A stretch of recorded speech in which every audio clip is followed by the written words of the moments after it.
So, first of all, I'd like to thank the Center for Mark Twain Studies, Elmira College, and Chemung County Historical Society for hosting this event. This will actually be my time at Quarry Farm. I'll be spending writing a creative nonfiction book about my grandfather, whom I discovered grew up in Elmira. When I started it, I didn't even know that. As I was getting ready, I read over in the house that Mark Twain said, of course, that there are two kinds of public speakers, those who are nervous and liars. Well, you got a nervous liar here, because the topic is Elmira. What I'll be reading to you is about Elmira, and I'm sitting facing a bunch of Elmirans. Feel free to let me know when I mispronounced something or something that didn't really happen that way.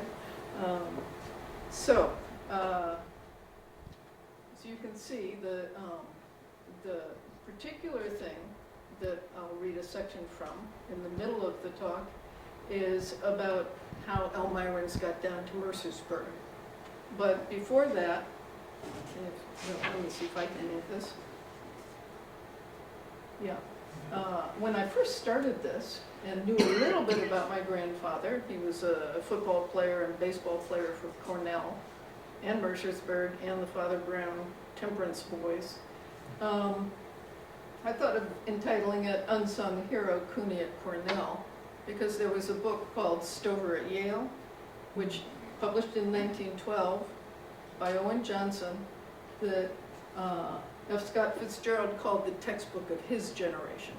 Now, F. Scott Fitzgerald was a little younger than my grandfather, but I thought there might be parallels.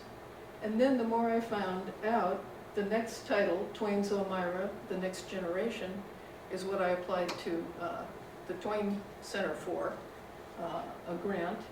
And Twain's Elmira I took from, of course, from Max Eastman's essay on Twain's Elmira. But Twain's Elmira, the next generation, are those who grew up who were about the age of Mark Twain's children or Max Eastman, which was my grandfather's generation, and a few of his mentors who were just like 6 or 8 years older. So they came of age in the early and mid-90s, and Cooney Rice and his friends came into their majority right at the turn of the century. So there are 4 parts of the talk. The first is the weird way in which this project started, which was really eerie to me. Then I'll read an abbreviated section from the prologue to give you an overall idea of the sweep of the story. Then a section on coming of age in the 90s that explains the connection to Mercersburg. And then I suspect we won't have time for the end, but we will have time for me to just fill you in on what happened. Okay? So, let's see. This is the grandfather I knew. Cooney is handsome or dashing in Gaelic, and he was known as Cooney most of his life, but he didn't get that name till he was playing football and baseball, and everyone was given nicknames. So that's what they called him. So this is when I was a tot. This is the fellow I knew. And then when he retired in 1959, he worked most of his life, 40 years in the Chicago Water Project, which the American Association of Engineers called one of the wonders of the world. And you can see over on the, for you, the right-hand side, that gives you something of the scale of the things, pipes and sanitation they were putting in around Chicago. And of course, this is the project that reversed the flow of the Chicago River. So it was quite something.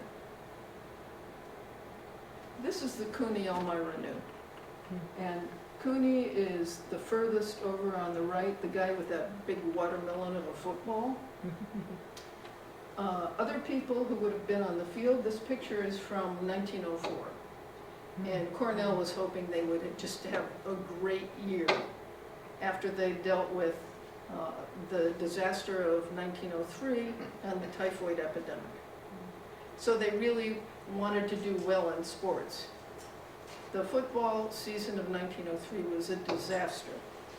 And Pop Warner's little brother was the coach then.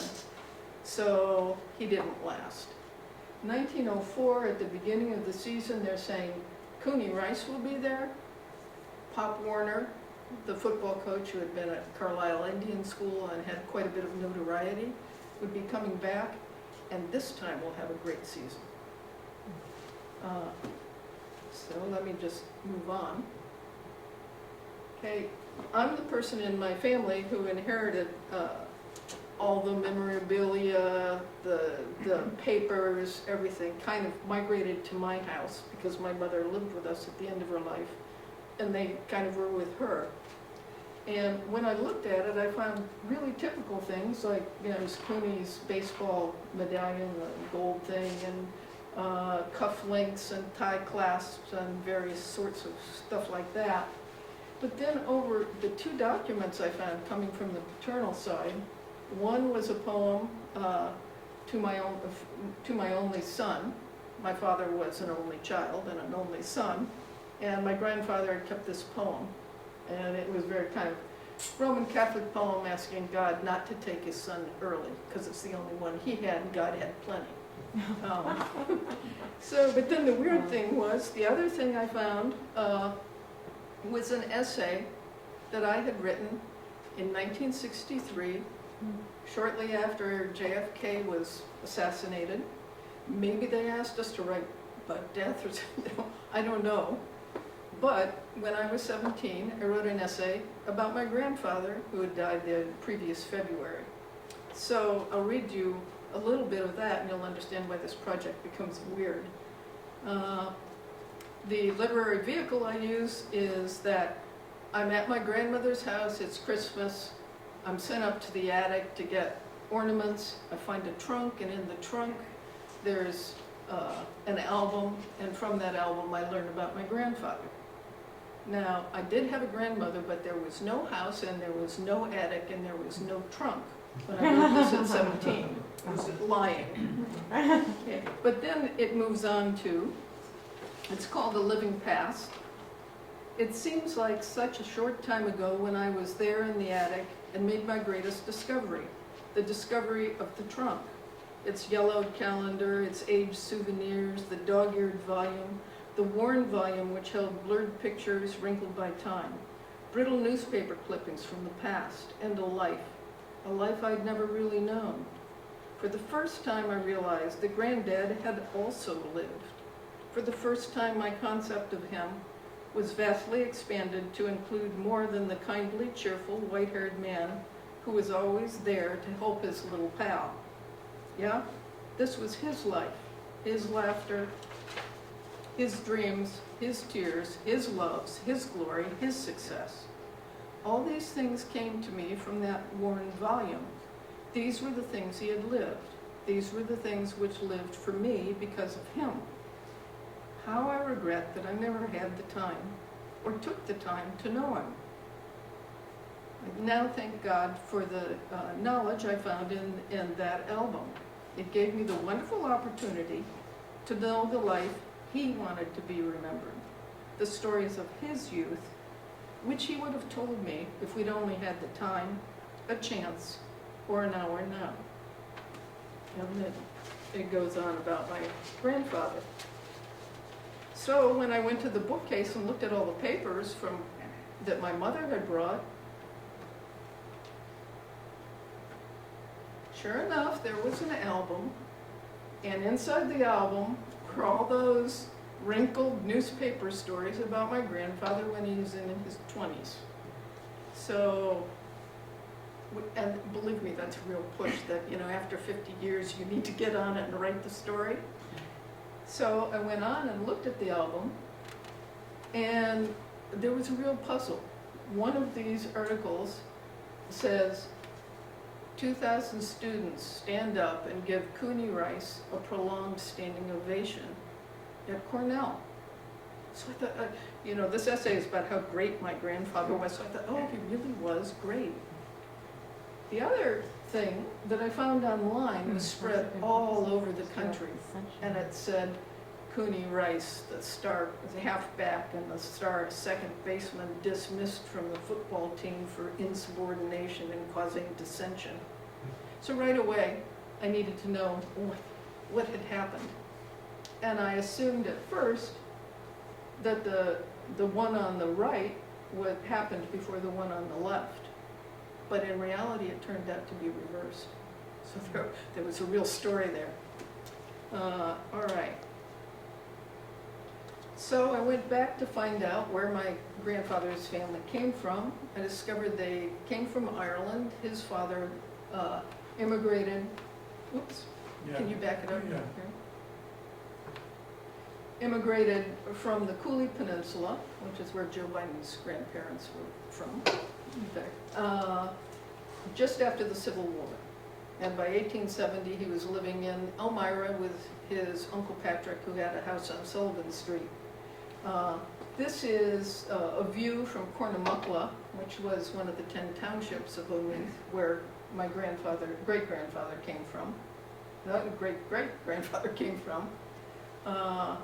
And so on the right-hand side of the river and that body of water, which is called Ala, is Ireland and Omeath. On the left-hand side is Northern Ireland. So the border today between Northern Ireland and Ireland is right down the middle of that narrow body of water. We're on the east side of Ireland, about across from Liverpool. So that's where they came from. I'll be mentioning it in the when I do a reading. Oops, back it up. Don't press too hard on this. And they moved to Water Street. This is a view from East Hill. And the first house, you can see, you probably know where Water Street is as well as I do. It's in that triangle there. The first houses toward the east side would have been where they moved. This is the house they lived in. And they lived there for sure from 1882, I think it was built in 1880, until 1971 when Joe got kicked out for urban renewal. Okay, so the prologue is called Gone Fishing. And, well, I'll just read it to you. It was cloudy and warm with the southerly breezes one early morning when 3 barefoot boys with cheeks of tan raced off to fish on Jones Island. Only 2 would return. This is the story of halcyon days and hard knocks, of innocent lads and the men they'd become, a turn of the century coming of age for a town, a college, and a new generation invested in fair play. In particular, it's about the many currents that culminated in Lawrence Cooney Rice's clash with Coach Pop Warner at Cornell. His scapegoating of Cooney was Warner acknowledged, the event, quote, which forced me to leave Cornell, end quote. Cooney was, quote, a hero among the student body, end quote, Warner grudgingly admitted. The early June morning in 1892, when the 3 boys went fishing, was the dawn of this journey for Cooney Rice.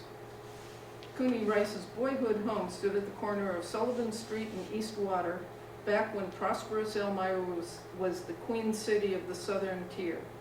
Homes built by immigrants from Ireland, Germany, Poland, and Russia fanned out from this corner north toward the wetlands of Frog Hollow and east to the Junction Canal and the Newton River at the city limits. Mark Twain's study at Quarry Farm sat aloft on East Hill. That early June morning, John Lucy, 13, was headed from his home at 813 John Street to find Cooney to go fishing.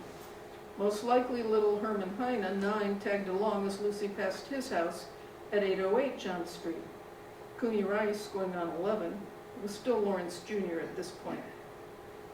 A charismatic and aggressive football and baseball player, he would be dubbed Cooney, Gaelic for handsome and dashing, by his peers a few years later. The Rice home at 765 East Water Street was rambunctious, a family of 9, 6 boys, 1 girl. They filled both sides of the 3-story clapboard duplex whose dormers faced the cardinal directions. The large back lawn on Sullivan Street was shared with Uncle Patrick Campbell and his family of 7. In 1892, Cooney's house was at the eastern limits of Elmira, with the fairgrounds stretching out toward the hills in the east and the silty floodplain sloping to the Chemung River on the south. The currents flowing into the life of a second-generation immigrant are braided, and Cooney's corner of the world, anchored on Eastwater and Sullivan Street, had witnessed much local history over time. It had known the Seneca village of Canawiola on the floodplain before Canawiola became a cycling club and Seneca merely a lake. It had witnessed the 1791 Treaty of Painted Post before the document became merely a plaque on a rock behind Elmira's courthouse, and the Six Nations of the Iroquois vanished into another culture's version of history. The corner at 765 East Water and Sullivan had marked the western city limit of Newton, built in 1790 on the ashes of the ravaged Canawiola village, before Newton was reduced to the name of a creek. By the time Newton became Elmira in 1808, the ill-paid Irish immigrants had dug out the last shovelful from the Junction Canal in 1833. By that time, the center of town had shifted west. The railroad laid down its tracks in Elmira by 1851, and the Fugitive Slave Act of 1850 brought passengers from the Freedom baggage car, aided by Elmira's Underground Railroad. 765 East Water Street was the eastern boundary of the town when the Civil War prison camp, Elmira, threw up its 12-foot plank fence, sentry walks, and guard towers on the opposite city limits of West Water in May of 1864. In the 1870s and the 1880s, when Cooney and his friends were born, Mark Twain spent 20 summers at Quarry Farm, 500 feet above Cooney's house on East Water. He was a tutelary spirit for Cooney and the other boys at the end of the century, already the Twain of legend. That early morning in 1892, while Cooney and John Lucy and little Herman Heine headed off to fish, Twain had spent one night in Elmira and was boarding the Chicago-bound train to check on his investment in the Page Compositor. The boys did not see disaster around the bend. Twain was scrambling to avoid it. Another current flowing into Cooney's youth came from the Emerald Isle and was carried on the lilting, throaty sounds of Gaelic as his father spoke with his Uncle Patrick and Aunt Mary. Cooney's father had left his village of Cornamuckla, one of the 10 townlands of Omeath. The people of Omeath were entrepreneurial in spirit and were blessed with a wealth of seafood, mussels, cockles, oysters the size of a large man's hand, and fish, as well as farm produce. Omeath was one of the very few places in Ireland that gained population during the famine. A region famous for its use of Gaelic, long after the other eastern provinces had been inundated with English, Omeath was also known for its oral culture, misty hills, and iridescent waters. Cornamuckla translates as Swine Hill, or Pig Hill. In Ireland, mythic Torc Triath, the Celtic king of the Boers, was respected as an otherworldly creature who belonged to the goddess Bridget. Swineherds in Irish lore were minor characters with major impacts, like shepherds in the Bible. The oldest European epic known was the Irish epic Tan Bo Cúnea, cattle raid of the Cooley Peninsula.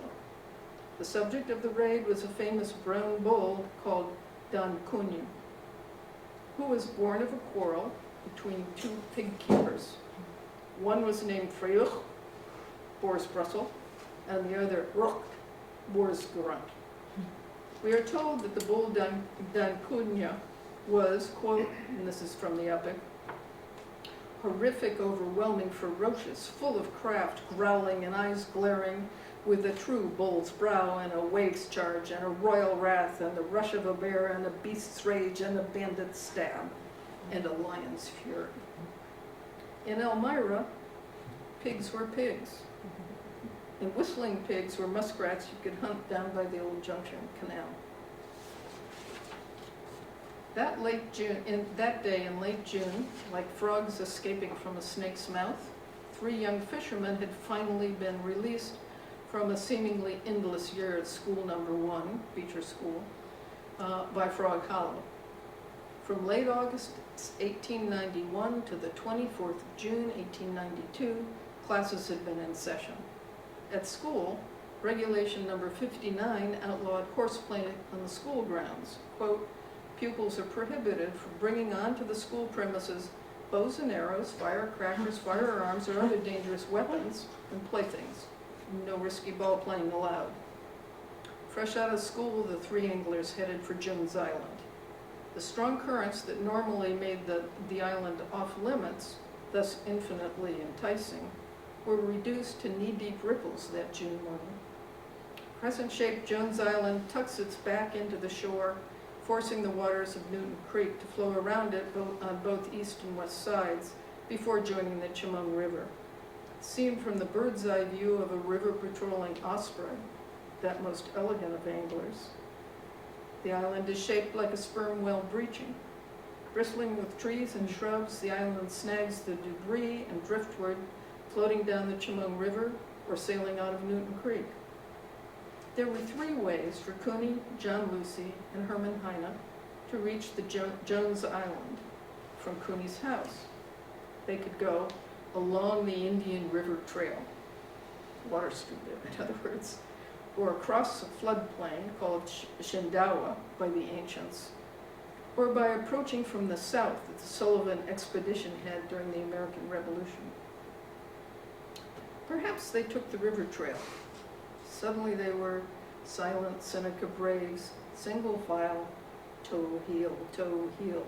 They'd slip into the ravine at Newton Creek, listening for the chick-burr sound of the shy scarlet tanagers, hiding above and flashing their red wings in the black locust and green ash canopies. Here were the hunting grounds of the Seneca and the Cayuga. Down in the ravine, the shallow waters of stony Newton Creek are alive with the dappled shade of overhanging trees. Plenty of time for splashing, collecting rocks, a stealthy poke in the butt with a fishing pole. In the deeper water, beneath the timbers of the Lackawanna Trestle Bridge, quiet pools reflect the complicated geometry of rails, railroad ties, and metal struts overhead. A liquid cross-hatching beneath which smallmouth bass can hide. When they dart out to swim further down Newton Creek, the shallower water bursts into riffles where the creek waters divide around Jones Island, a young angler's dream spot for fishing on early June mornings. Maybe they were 3 wheeling, dealing Iroquois traders who trekked south over the floodplain and along the riverbank to Jones Island, reaching it from the west. The Chemung region was a virtual breadbasket for the British, French, and American settlers, and for armies busy fighting each other. The 6 nations of the Iroquois stayed neutral, profiting from the trade and supplying warriors to all varieties of foreigners. The floodplain offered riches to Frog Hollow boys as well. Crossing the grasslands that one day would become the Huck Finn Little League ballpark, they'd reached the place where silver maple, black willow, and box elder hugged the river. Deep in the strip of forest on the bank, paths wind along the river, punctuated by the circular charred remains of abandoned hobo fires. The tangled undergrowth is a riot of purple, loose-striped, tufted reed canary grasses, clear reed nettles and fern, decomposing logs, and garlands of poison ivy and Virginia creeper encircling the trees. Gnats and mosquitoes dance in the humid air. Unpredictable waters across from the west side of Jones Island have the sorts of aquatic nooks and crannies that might hide unexpected riches. Say, for example, a 29-inch hellebore, a salamander maybe twice your age in its inky chamber under a rock. Or maybe the skeletal remains of an eel weir that had drifted in from the center of the river where Elmira's caught eel by the ton. Or an enormous mastodon tusk buried in the slime of a riverbank that no one had unearthed since the Native Americans named Chemung after a 9-foot tusk. Here the Iroquois wove coiled baskets made medicines from black willows along the banks of the Chemung River. Here, when the American Revolution came, black willow charcoal was made into gunpowder. This late day in June in 1892, a worried Mark Twain was boarding the Chicago train. About the same hour, the three boys, all innocent mischief and braggadocio, headed for Jones Island. Unlike the boys, Twain had an inkling that disaster was just upstream, and he wore himself out trying to avert it. A success as an author, Twain had put all his money into two enterprises that were dragging him under by that summer: a publishing house and the Page Compositor. Page, Twain said, was, quote, a man who could charm fish out of the water, but could also get them to walk. Twain took the bait. With his family surviving on a reduced budget in Europe, and with both Livy and himself suffering from rheumatism, Twain struggled to avoid bankruptcy. His return to the States in June 1892 would be the first of 14 transatlantic crossings he would make in the next 3.5 years. When the Panic of '93 swept across the globe in June, Twain's finances would founder. On warm summer days when the Chemung waters are calm, the flat pearl-gray surface ripples with hidden currents and reflections of clouds scudding by. It was one of those days. But the Chemung is a river where even islands can appear and disappear. Rain-bloated distant tributaries can flood into the river, channeling cold, dark, mud-laden currents below the sunny surface. Rising waters pull streamside debris into the Chemung's flow. Riverbanks are undercut. Trees and logs get lodged in new places, creating sudden eddies and slapping waves. It was just before noon when Cooney, John Lucy, and Herman Heine smelled ozone. The temperature was dropping and the waters rising around Jones Island. They grabbed their fishing poles and waded back the way they'd come, fighting the muddy currents rushing down Newton Creek. Cooney and John Lucy reached shore.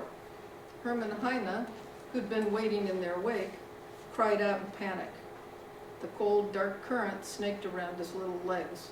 Herman lost his footing. Wading back into the turbulence, Cooney and John Lucy tried to help him. They grabbed Herman, and all three were pulled under the churning water. They fought to drag him back to shore, but Herman was ripped from Cooney's hands, and then from John Lucy's. Herman Heine was being swept away. John called out to the Sullivan boy who was driving by on a horse in the road, "Throw us the reins." But Herman Heine had already disappeared beneath the muddy torrent. "No use," the boy answered. Later in the day, Herman Heine's hat and fishing pole were found beached on the shore. Just over a decade later, after Cooney entered Cornell, the emblematic nature of this rite of passage would become clear. Treacherous currents can emerge silent and deadly from upstream.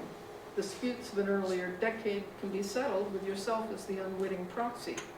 When Pop Warner returned to Cornell in 1904, he was full of old animosities, especially toward Elmirans.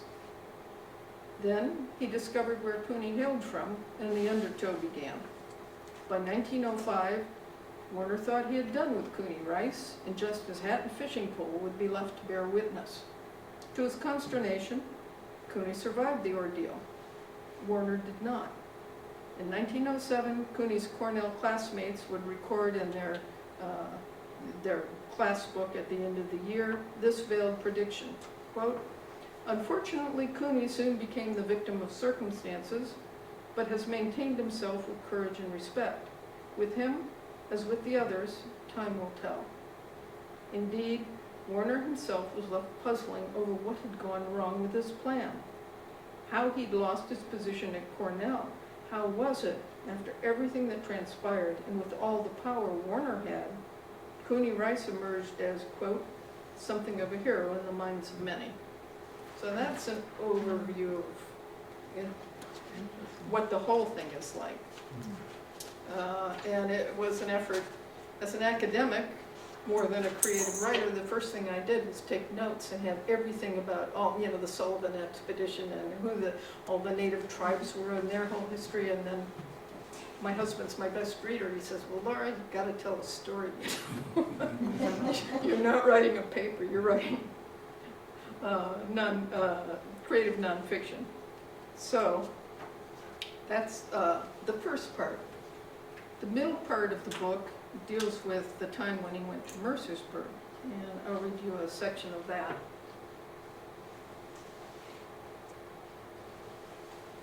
Elmira youth of the 1890s all shared a first love, baseball. Mike Wall, baseball, that's all. Mike Wall, baseball, that's all, was the chant that rang out through Elmira neighborhoods as these boys followed the drumming Pied Piper of the baseball diamond, Mike Wall. Like the tail of a kite, boys followed Mike Wall's rat-a-tat-tat on a snare drum as his express cart wove around town announcing the ball game. An Irish kid who'd grown up in Canada, Mike Wall learned to drum in the Canadian Army before becoming a drummer boy for the 155th New York Infantry, mainly an Irish immigrant brigade during the Civil War. He knew the brum, brum, bump, bump, bump to assemble the troops. Hidden behind the canvas announcement of the game, Mike Wall's call to battle rhythm was impossible to resist. Brum, brum, bump, tagga, tagga, tump, tump, tagga, tagga, tump, tump, tump, tump, tump. Staid businessmen and professional men with whiskers found themselves keeping step with it. Known fondly as the Michelangelo of music in Elmira, Mike Wall quit the express wagon business when Major League Baseball there went bust in the mid-90s.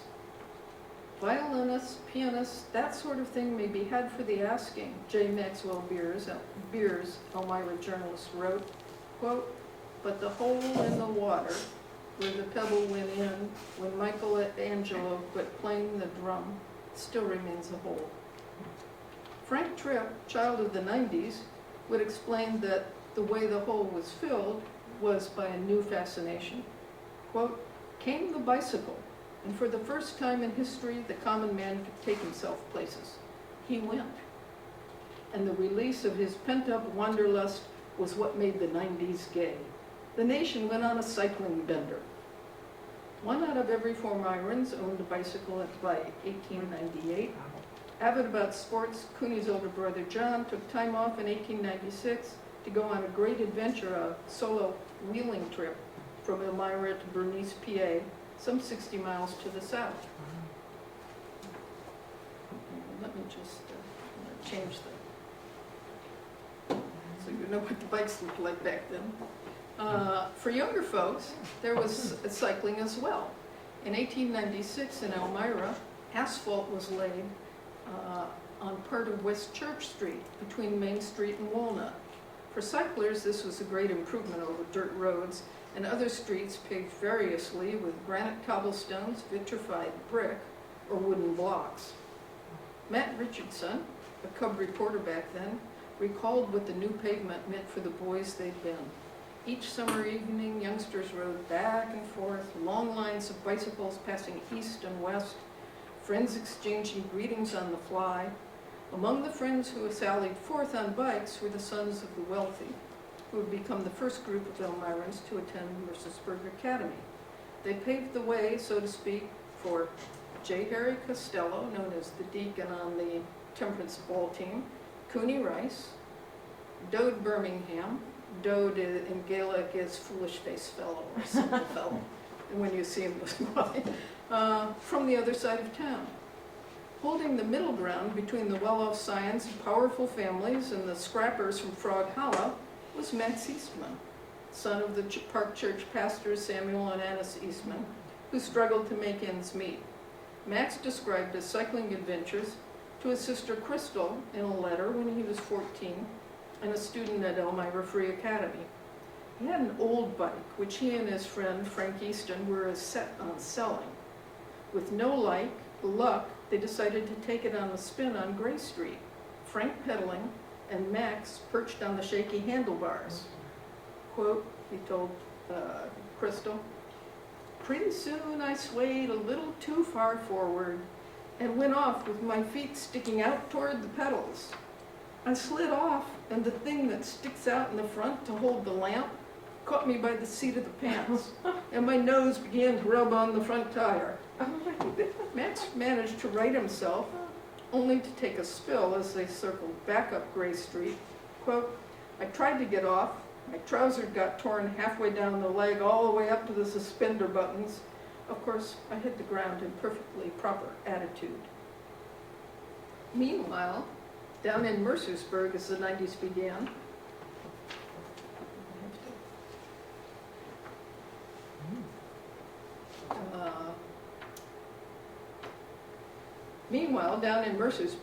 as the 90s began, 28-year-old Dr. William Mann Buck Irvine, the new headmaster of Mercersburg Academy, beheld his new realm, a muddy, treeless hill, and one 4-story building flanked by 2 cottages.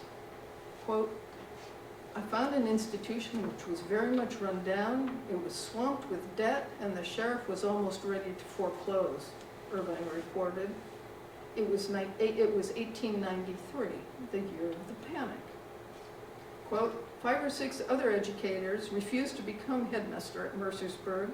My youth and enthusiasm persuaded me to accept the difficult job of building up the school." Irvine hired 3 teachers for a total faculty of 4, including himself. Then he set out to recruit more students, traveling the region. Quote, "Passenger trains were few in number. When I finished canvassing a town, I telegraphed headquarters and got permission to ride on the caboose of a freight train. By school opening in September, he was too exhausted to attend. But he now had a faculty of 6 and a student body of more than 50, including 4 females from Mercersburg. It would become a boys' school a couple of years after that. By 1897, the school was out of debt for the first time in 30 years, and it had a $3,000 endowment.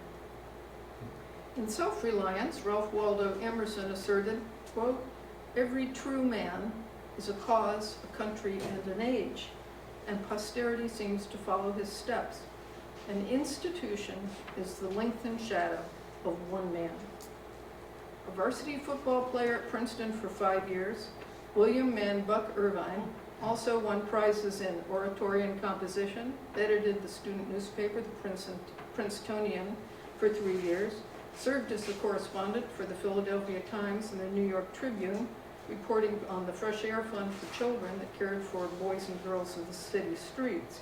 He played the mandolin, he sang in the Glee Club, served as the editor of Bric-a-Brac, the college record of athletic and social activities. He was elected president of his freshman class, captain of the baseball team.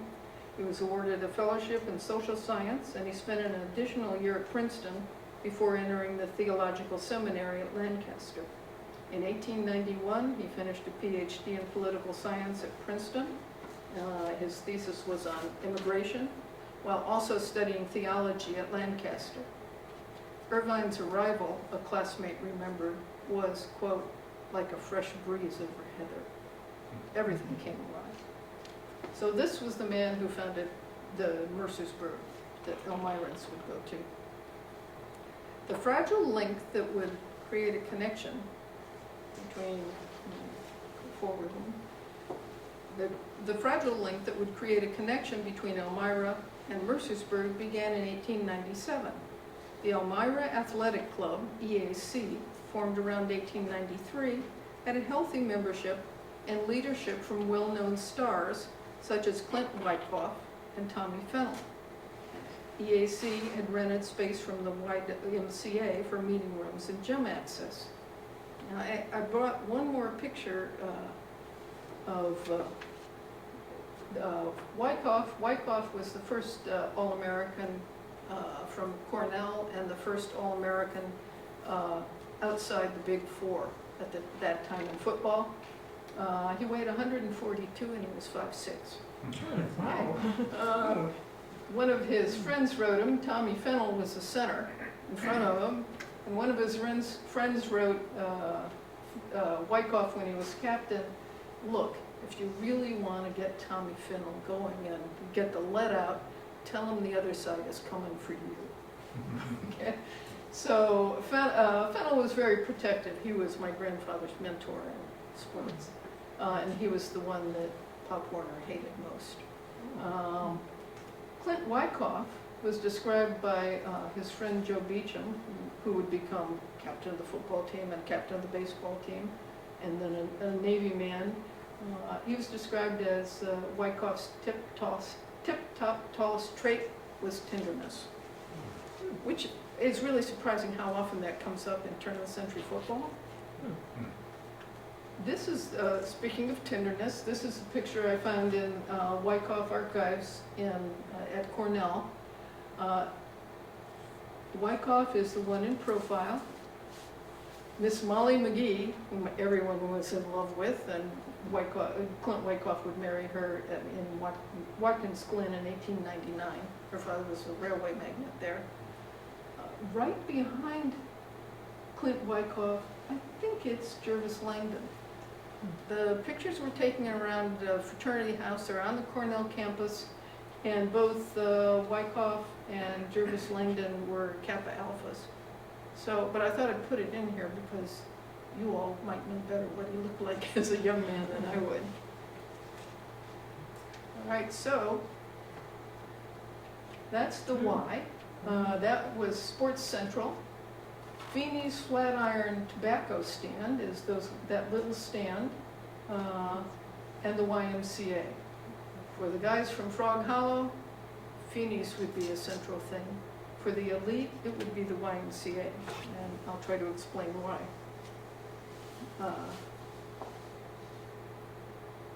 Okay, so let me just go one more.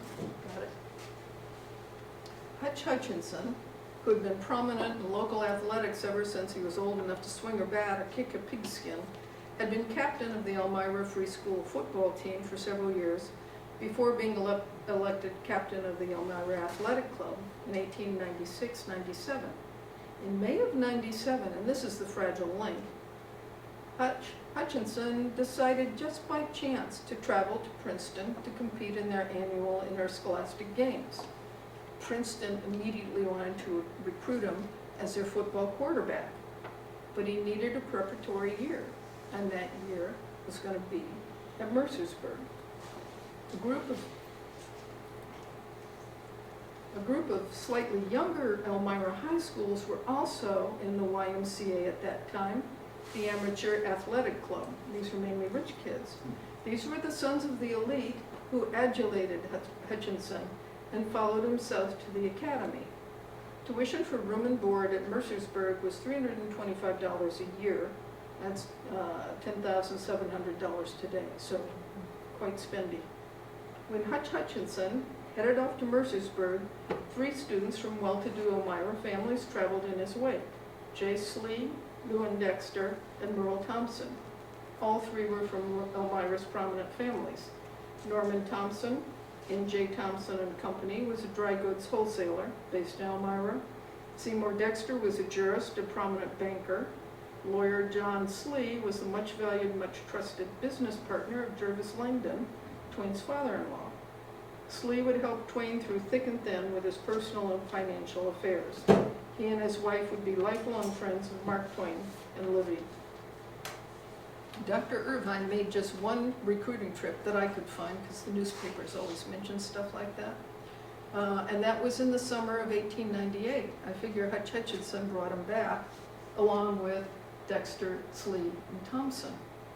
Okay, and if you look at the next year, quite a number of well-known Elmira boys left today for Mercersburg, the Elmira Telegram reported. Dr. Irvine had offered Reverends Annis and Samuel Eastman of Park Church a special minister's term for Max.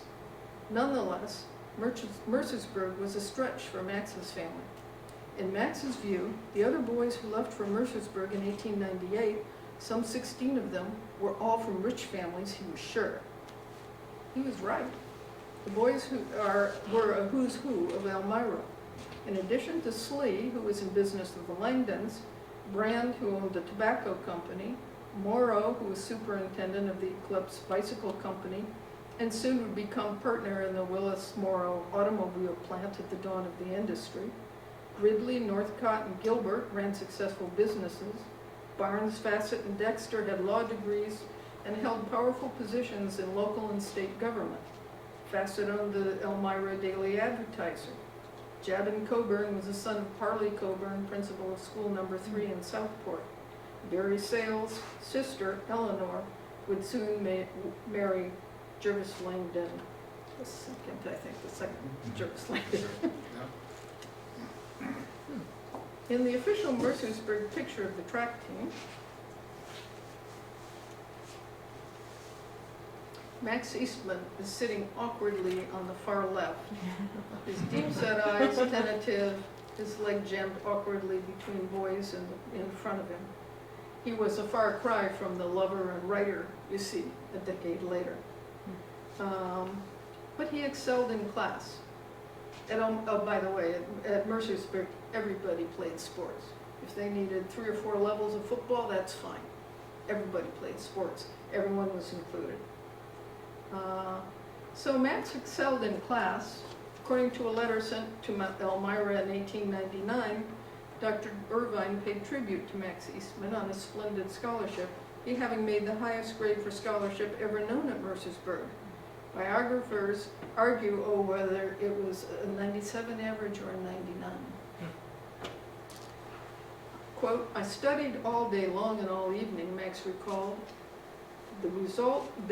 This resulted in my gathering every last hanging shred of information relating to each day's lesson and being almost literally perfect in every subject, end quote. He memorized passages from Cicero and Virgil, amazing the other boys with his flawless translation of some horrendous sentence without even looking at the book. Eastman yearned to be part of the gang at Mercersburg.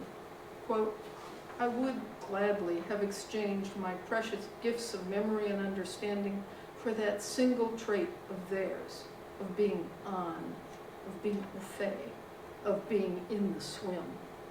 To have made one remark that would have been greeted by those boys with an uproarious laugh would have been worth all their alien admiration for my brains." Eastman longed for the sort of easy camaraderie and self-confidence a Frog Hollow, J. Harry Costello, or Cooney Rice would enjoy at Mercersburg.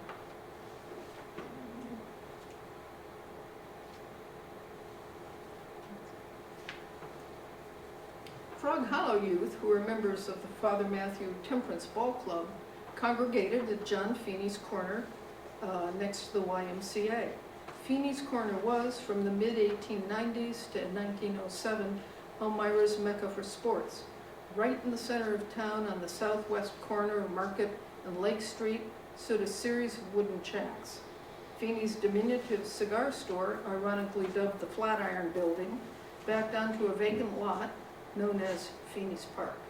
It was minuscule in there, and it's where the Advertiser building had burnt down.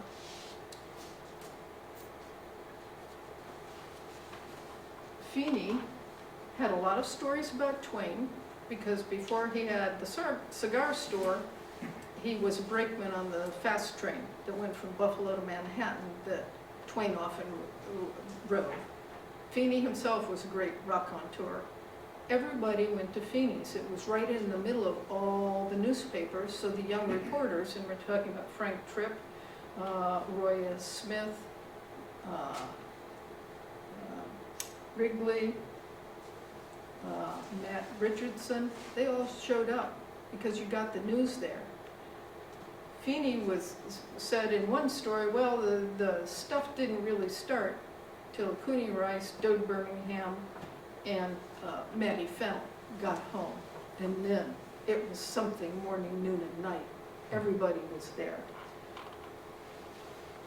A good friend of theirs in 1904, when they were getting ready to go to Cornell, there was a group of 4 roommates. There was Dode Birmingham, who was a freshman. There was Cooney Rice, who was a sophomore. There was J. Harry Costello, the deacon, who was a junior. They were all on the football team. And the 4th roommate was Ross Marvin. Ross Marvin was sent a letter of 100 signers from around Elmira when he joined the Perry expedition in 1905. The letter went to Nova Scotia. Marvin telegraphed back, "All right." And the next thing Feeney knew, he got a 100-page book-size letter from Ross Marvin about being on the ship and going to the Arctic. So those were the roommates. Frog Hollow youth. The other thing is, anytime anyone wanted to send a letter, if you wanted to contact somebody, especially the young sports people, you just sent it to John Feeney, and it got wherever it needed to go. Frank Tripp frequented Feeney's and reported on the Father Matthew baseball games. He dropped out of high school in 1901 to join the press. Quote, garbed in a starch collar 3 inches high, a derby hat and pointed shoes, Tripp recalled, Melissa Tripp's Frankie broke her heart by leaving high school and went forth into such a world proudly carrying his first press card. Ed Tripp said, without a trade, he'll starve. Okay. So Frank Tripp later celebrated these turn-of-the-century years when practically the whole town would follow its baseball team to a crucial out-of-town game, work up a lather, bet their shirts, paint the town red. Quote, in my book, it's the greatest baseball I've ever seen because, believe it or not, it was more exciting baseball, played by comers who moved on and up, playing more for their town than for records, big money, and press notices. By chance, the construction of Mercersburg Kyle Hall, these are the Mercersburg Father Matthew bunch. This is the ball team Tripp was talking about. This is Kyle Hall down at Mercersburg. By chance, the construction of Mercersburg Kyle Hall in 1900 provided boys like Cooney Rice with the wherewithal to attend the academy. This elegant building housed dorm rooms, a kitchen, and an enormous baronial Gothic dining hall. It was 104 feet long and 42 feet wide. Working boys were recruited to haul heavy trays the length of the room because they served tables of 12 boys and a faculty member. The scholarship working boys were often athletes because they were the ones who hauled the trays and needed the money. By 1903, when Cooney graduated, 57 working boys were at the academy. The dining room was the centerpiece of the building. The opulence of the room ought to have been unlike anything which a boy like Cooney from Frog Hollow could identify. But that wasn't the case. The focal point of the entire room was an enormous fireplace at the far end of the room. The carving on the floor-to-ceiling mantel honored the Academy's patron saint, General Hugh Mercer, a Scottish rebel. Born in Scotland in 1721, Hugh Mercer studied medicine, served in the disastrous Battle of Culloden, fled to the colonies, fought with George Washington's forces during the Revolution, and then was killed by the British because they thought he was Washington.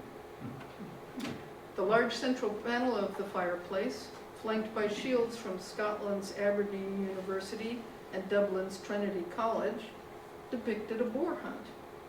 The Irish workboys felt right at home. C.P. Herditch, in his 1904 description of Mercersburg in the Illustrated Sporting News, cited Cooney as one of 6 famous men who had graduated from her doors. Cooney did enjoy extraordinary success at Mercersburg. His varsity football and baseball years, he was varsity football and baseball both years, but that was hardly a surprise. And I'll give you a brief look at what the teams looked like. You can see that on any varsity team at Mercersburg during these years, at least a third were from Elmira and were Irish Americans connected with the Father Matthew Temperance Society.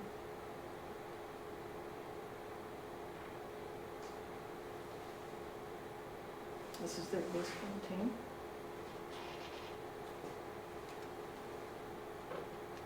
Okay, the unexpected, so all Father Matthew recruits were successes on the field, filling a third of baseball and football teams. The unexpected accolade was when students elected Cooney president of the Marshall Literary Society. It's the highest honor peers could give other students. So that was unexpected. So that was the Mercersburg link. And I think we'll just look through a couple more slides. I'm not going to read. I'm just going to explain what they're about.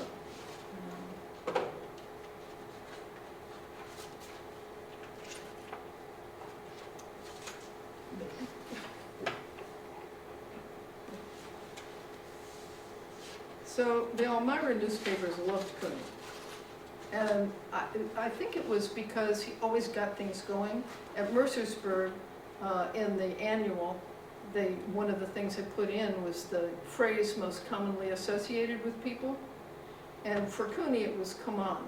And I think that's both encouraging, pushing, and doubting. Come on in all its phases. And he played, I've learned, the Irish style of baseball. It's an insider's game, and whether you're offense or defense, wherever you are, you keep pushing the other one to make them nervous. You know, whether it's taking long leadoffs or sliding or trash talking or and that was true at Cornell too. And the other thing was in football, when all that mass football was going on before the forward pass, Cooney would break out and do a long run, and at least then you could see something. It was exciting, you know, broken field running, and he could hurdle too back then, and he did a lot of hurdling, so he was fun to watch. That's Pop Warner's younger brother, Bill. Nice guy, 10 years younger than Pop. This is Pop Warner when he came, and Pop Warner learned early on how to use the press, and part of his luck was Frank Gannett became his roommate at a certain time. And in the obituary for Pop Warner, Frank Gannett talks about how Pop Warner never told him a lie. But Pop Warner and Frank Gannett, I mean, they were total opposites. Gannett weighed 120 and was like 5'4". Warner was 220, listed as fat on his Cornell record. They really were cruel back then. And was 5'11" and a half, I think. But they had a good symbiotic relationship because Gannett wanted to write press coverage that would, you know, get him into the student newspaper. And then after that, junior and senior year, he had a syndicate. He taught other students how to write for him and sent it out to papers around the nation. And when he was rooming with Pop Warner, he taught him how to write a good press story, how to contact the press, and he made sure Warner always got good coverage. Now Gannett was ethically pretty straight. He didn't lie as far as I can figure much. The closest he came was when he had a roommate named Weigel. And Weigel played football, and they didn't have numbers back then. So Gannett would be in the press box, and the other one, reporters would say, well, who made that play? Gannett would say, well, I don't really know, but it might have been Weigel. That's as close as he got to lying. Okay, the thing that got Cooney into trouble at first was what you call Irish luck.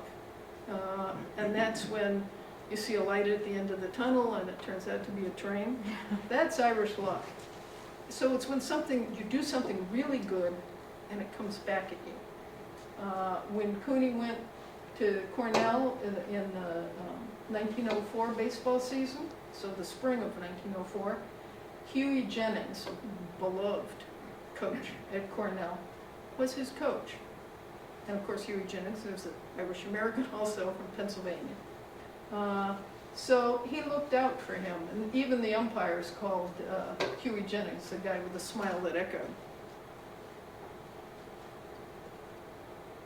Cooney happened to make in one baseball game a play that would become a Cornell legend. So I'll just read you the account of it that J. Maxwell Beard put in the paper after he saw it. The supreme moment in one's life comes, of course, but once.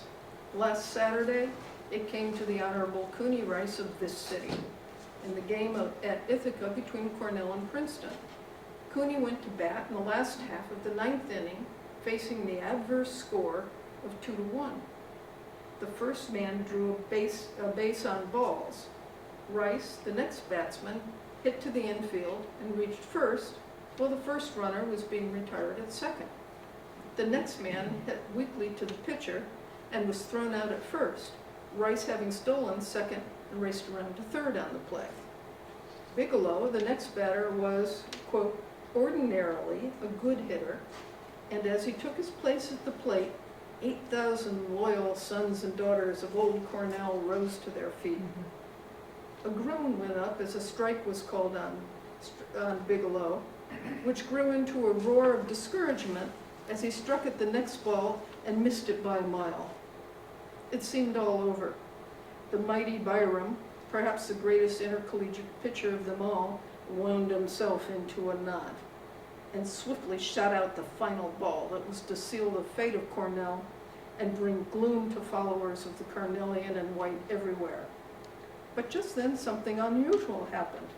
As the ball left Byram's hand, Rice started for home plate, taking one of the most desperate chances ever seen on a baseball diamond.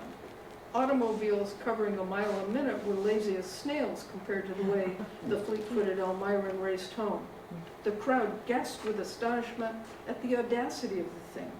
It ended in a cloud of dust as Rice slid over the plate. As in a dream, the crowd heard, "Safe!" And then a roar went up, such as Percy Field has seldom ever heard before. Reem Berry, the Cornell historian, composer of the song The Big Red Team, witnessed the steal and wrote half a century afterward, "With the years, one forgets many truths that consecrated teachers taught him. But there remains, in the ancient of days, in the twilight of recollection, the time Cooney Rice stole home. Rejoice, we were present in the flesh." Now, this is the Irish luck. That ought to have been good that this happened. Cooney, the captain of the team, they won the game. They were carried on shoulders from Percy Field down to the Ithaca Hotel. Everybody celebrated. They would have a bonfire the next night. Cooney overheard Pop Warner telling an alumni that actually he should have the credit because he gave the signal. And he was standing where Cooney couldn't see him. And that signal probably never would have happened anyway. So he lost his temper. Warner had been undermining him for a year and a half at that point because of his fight with Tommy Fennell, who was Cooney's mentor, and because, it spread out to a lot of Elmirans, that antipathy. So they exchanged words and threats, and then it was the end of the year. The next year, Warner moved Cooney Rice to quarterback because they needed a quarterback. He'd been a star halfback before then. And this is why I thought of Stover at Yale, because that guy gets moved too, and then suddenly nothing works. Same thing with Cooney. After he moved him to quarterback, there was another student who was just, he'd played it for a couple years. He was no great thing. He never made the varsity. But by then he was a junior, so he was okay.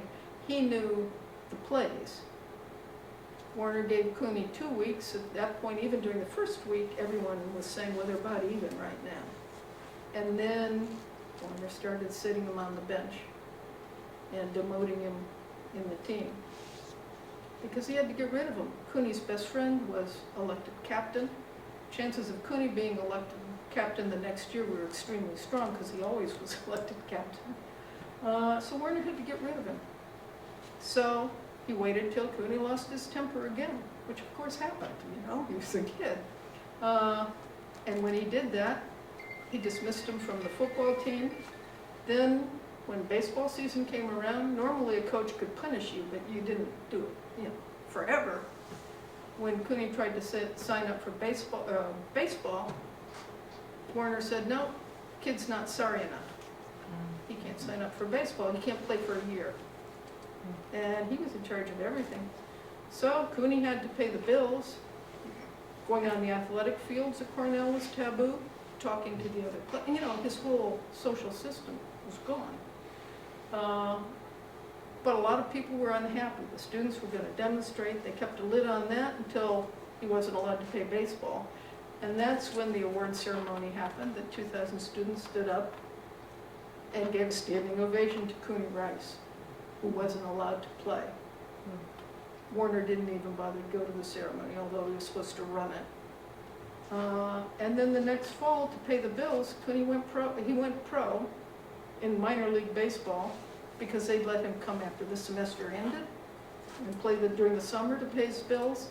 And then in the last fall, the fall of 1906, Cornell still didn't have a quarterback. Cooney couldn't play because he'd gone pro. Cornell astonishingly offered Cooney an assistant coaching position for football with Warner. Oh, And boy. Cooney said, no, I have other things in mind. And then they offered assistant coaching in baseball. Cooney said, fine for that one. So during that fall, Cooney went, the president of Cornell gave him a leave of absence to take some weeks off during the fall semester. That's the Rice chair. By 1906, they were even dressing up as, you know, these are other students, that's not Cooney and Tandy Cook. It's spring day and they're dressing up as Cooney and Tandy Cook. By the fall of 1906, Cooney Rice said he had other plans. 50 seniors and a bunch of Ithaca businessmen gave a surprise goodbye dinner for him. They sent him off and he tried out for what's called the first Super Bowl, Canton-Massillon series in 1906. And Cooney tried out for a halfback. He made it, and then they decided, no, they were going to move him to quarterback. So here the kid who was told he wasn't good enough to be quarterback at Cornell suddenly is playing quarterback in one of the most famous games that happened. This is the program where there was the first forward pass. So President Sherman gave him leave of absence.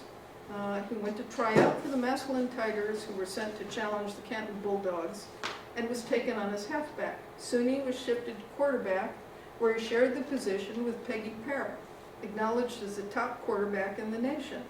Reporters would call them, quote, a pair of quarterbacks who rank with the best in the sport has produced. The nation was primed to follow these contests by telegraph. One of the coming conflicts between Massillon and Canton, Grantham and Rice, hyperbolized, no relation. Either one of these outfits could haul the everlasting wadding out of any big college team in America today, east or west. Students, alumni, and former coaches were furious that Cornell had lost an athlete the caliber of Cooney Rice because somebody was on a vendetta. So that's why Pop Warner left Cornell before his contract was up. So that's the end of the story.